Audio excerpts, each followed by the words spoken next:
Yo, what's up? My name is Petrowski, and I've been playing PokeMMO for a long time. Since June 18th, 2013, actually, as you can see on my trainer card here. And this game's gone through a lot of changes over the years, and with the 10-year anniversary actually coming up, this game came out and was released around 2012. I wanted to kind of go over some of the insane, hilarious game mechanics that used to exist in PokeMMO. So right off the bat, one of the most insane and challenging mechanics that might sound ridiculous was back in the day, if you lost a gym battle, whether it was a rebattle or in the storyline, you'd actually have to wait 6 hours to be able to rematch that gym. 6 hours. So a lot of times, if people would lose a gym battle during the storyline, they would literally just log off the game, come back 6 hours later to have to try again. It was insane. The thought of that nowadays is so crazy. That was obviously implemented to prevent gym rerunning as being like a really powerful money making method. And that was the original timer. It wasn't just based on if you won. Nowadays, you have to defeat the gym leader to put a timer on it, especially on gym reruns. But back in the day, it was just straight up, if you lost that battle, you'd have to wait 6 hours to try again. The second crazy mechanic, and one of the most interesting things on this list that honestly could deserve an entire video on its own because it is so complex and revolving around the economy, was that you couldn't trade Pokeyen back in the day. You actually physically could not trade Pokeyen back in the day, so it wasn't used as the main form of currency. Before, you would just trade Pokemon with people, and it was just like you would trade Pokemon for Pokemon. It felt like kind of an old bartering system, back in olden times. But the main currency that the game actually did have and the player base came around to using was lucky eggs. So lucky eggs used to be a non-consumable item.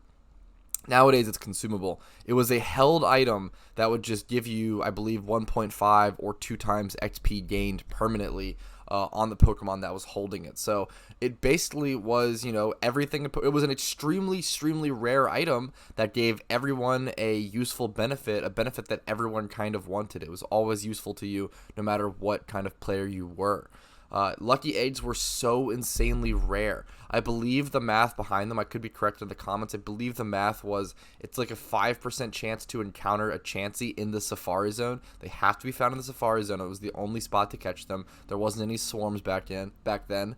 So you have a 5% chance to catch it, or to find a Chansey, to encounter a Chansey in the Safari Zone, and then a 5% chance to catch it, and then a 5% chance for it to have that lucky egg. So those 5% chances all lined up really came out to an insanely rare item, and that was the driving force behind the economy. And people would always, that's hilarious, I'm invited to a charm during this video. People would always be like, shinies were valued in eggs, so they'd be like, oh, shiny Absol, that's like 80 lucky eggs. Shiny, Meowth, that's 6 lucky eggs. Things were valued in lucky eggs. It was so interesting and so cool, and I definitely, I miss it for nostalgia purposes, not for function, but it's a very cool piece, one of my favorite pieces of PokeMMO history.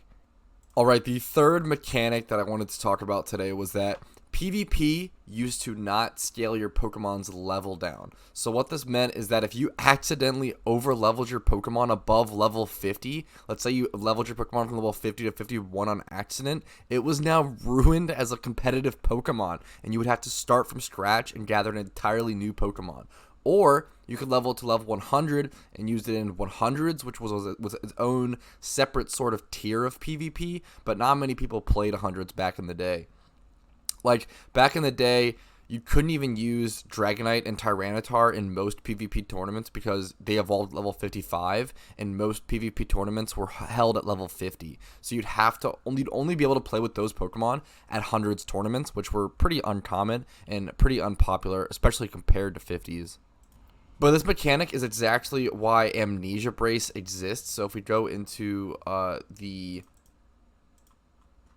gift shop and go down to Amnesia Brace, this is a super outdated item that really doesn't have any sort of proper use nowadays in PokeMMO, but back in the day it was actually sort of mandatory for high level players, and I actually have one. This is one of the few times where I've actually spent money on this game.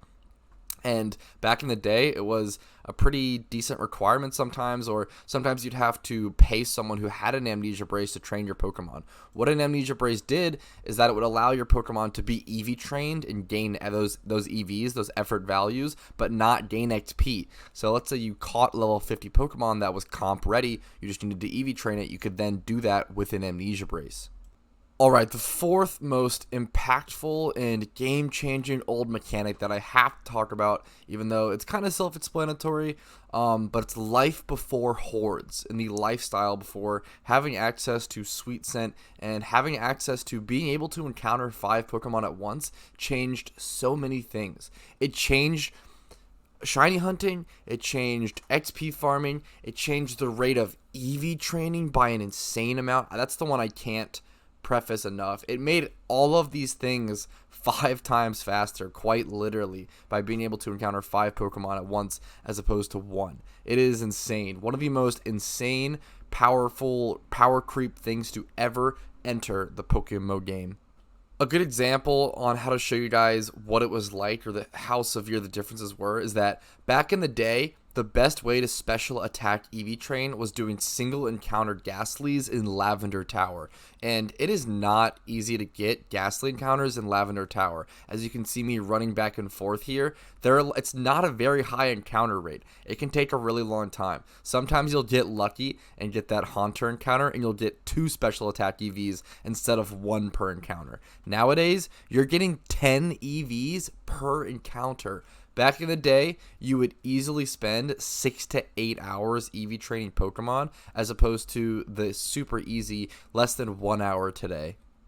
Shiny hunting was also so drastically different back in the day. I would sit here personally at Memorial Pillar and run back and forth, up and down in this grass, looking for shiny Hoppip. Shiny Skiploom actually used to be a Hoppip spawn back in the day. I think they were reversed or something of the sort, but it would spawn Hoppips here a lot more than Skiploom. I think it might have been a 100% Hoppip single encounter, but basically, you would just run back and forth and hope to get a shiny Pokemon. It was literally that simple. Shiny hunting was also very disrespected back in the day, or not even really considered a part of the game, or, you know, a hobby or thing to do in the game. It seems so ridiculous to just run back and forth and encounter Pokemon, and with the odds and the chances being so insane.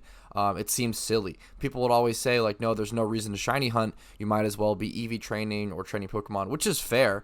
But you would save a little bit of time from running away from the Pokemon. But people definitely just didn't see the value of shiny hunting back in the day. It was much more so you should just be playing the game, and then if you get a shiny, you know, that's awesome, it happens, but you shouldn't be just shiny hunting. I always kind of rejected that. I always pushed forward, and I played the game to shiny hunt, and I tried to get that shiny Hoppip until one day, much further in the future, I finally did.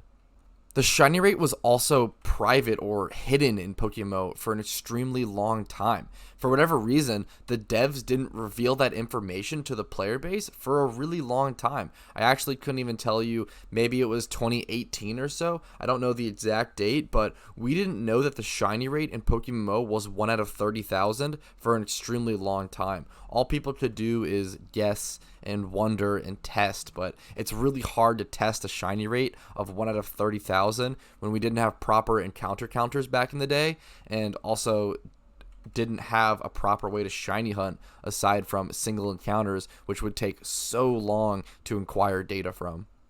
Alright, and the final thing and mechanic that I wanted to touch on in this video was that all starter Pokemon and Pokemon gotten as trades from NPCs were not gift Pokemon. They were tradable, and starter Pokemon would have random IVs and natures just like in the traditional games.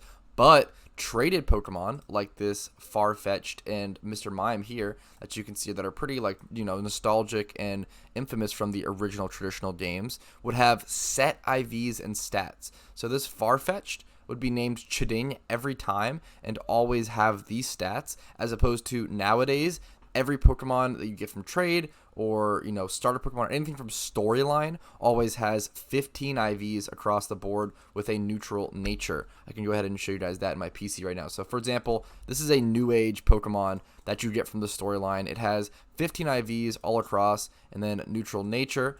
And these are both gotten from 2013.